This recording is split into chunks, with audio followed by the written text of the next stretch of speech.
Halo semuanya, kembali lagi bersama Bapak dalam kegiatan belajar dari rumah. Hari ini kita akan belajar muatan pelajaran IPA mengenai perubahan wujud benda. Melanjutkan materi yang kemarin ya. Yang akan kita bahas hari ini diantaranya ada perubahan wujud benda membeku, lalu ada mengembun, juga mengkristal.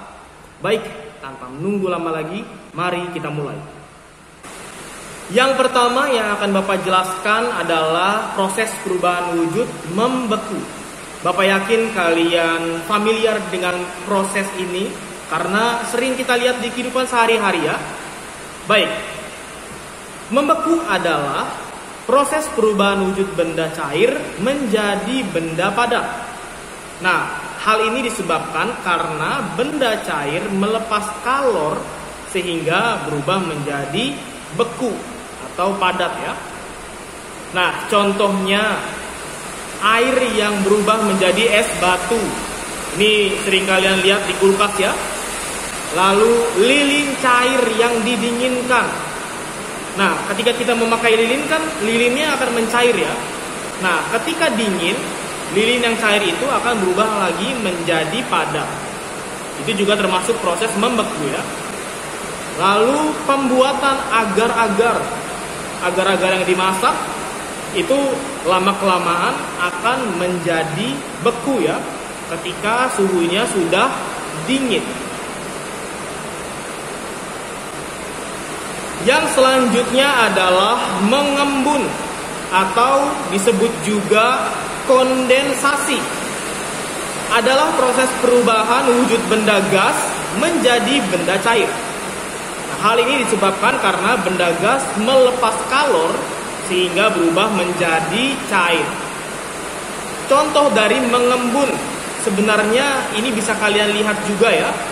Ketika pagi hari, contohnya tetesan air pada daun di pagi hari. Kalau kalian keluar rumah, mungkin sekitar jam 6 gitu ya. Lalu kalian lihat di bagian-bagian tumbuhan gitu ya sekitar kalian itu ada titik-titik air ya, daunnya itu basah padahal udah hujan. Nah, titik-titik air itu adalah embun atau proses pengembunan ya. Contoh kedua, titik-titik air pada bagian luar gelas atau botol yang berisi air dingin. Ketika kalian meminum air dingin, itu kan bagian luar gelasnya basah ya. Padahal kan airnya di bagian dalam gelas. Nah, itu bukan karena airnya yang keluar, bukan karena airnya yang merembes keluar, melainkan karena udara di sekitar gelas itu mengembun. Ini sama juga terjadi ketika kalian membeli minuman ringan yang dingin misalnya ya. Nah, bagian luarnya kan itu basah ya. Itu bukan karena bocor, tapi karena bagian udara di bagian luarnya itu mengembun. Contoh yang lainnya, misalnya kaca di dalam mobil yang buram atau basah ketika dingin atau hujan. Ini ketika kalian berpergian, kalian bisa perhatikan kaca mobil yang kalian tumpangi ya. Itu kan bagian dalamnya jadi basah ya, ada titik-titik air ya. Itu juga salah satu proses pengembunan. Yang selanjutnya, proses mengkristal atau disebut juga menghablur. Adalah proses perubahan wujud benda gas menjadi padat. Ini kebalikannya dari menyublim ya. Kalau menyublim kan padat ke gas. Kalau mengkristal dari gas menjadi padat. Nah, hal ini disebabkan karena benda gas melepas kalor sehingga menjadi padat. Contoh dari peristiwa mengkristal diantaranya adalah proses terbentuknya salju. Di Indonesia ini tidak ada salju ya. Ada di beberapa bagian tempat yang tinggi seperti Gunung Jayawijaya, tapi secara umum Indonesia tidak turun salju ya. Nah, proses pembentukan salju ini itu awalnya dari uap ya. Uap kan bentuknya gas. Nah, uap ini naik lalu bertemu suhu yang dingin, udara yang dingin sehingga menjadi salju. Itu merupakan salah satu proses mengkristal.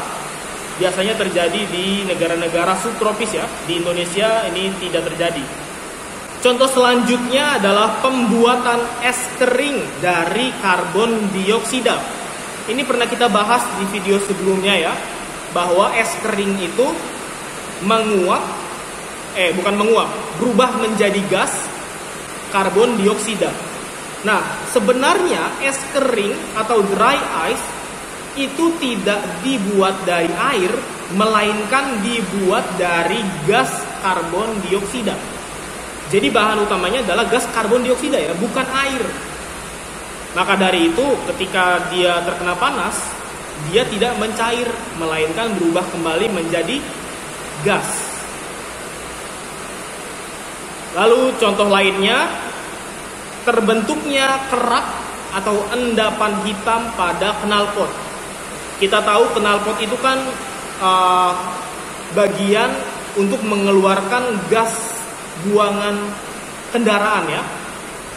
Nah, gas yang dihasilkan oleh kendaraan ini semakin lama semakin mengkristal, mengendap sehingga membuat kerak atau endapan di bagian dalam knalpot begitu. Padahal kan gasnya tidak padat begitu ya.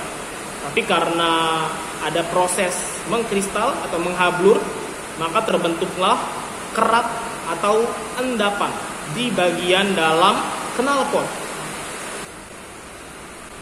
Perubahan wujud benda yang kita bahas hari ini ataupun minggu kemarin, secara sadar ataupun tidak sadar sebenarnya kita manfaatkan ya.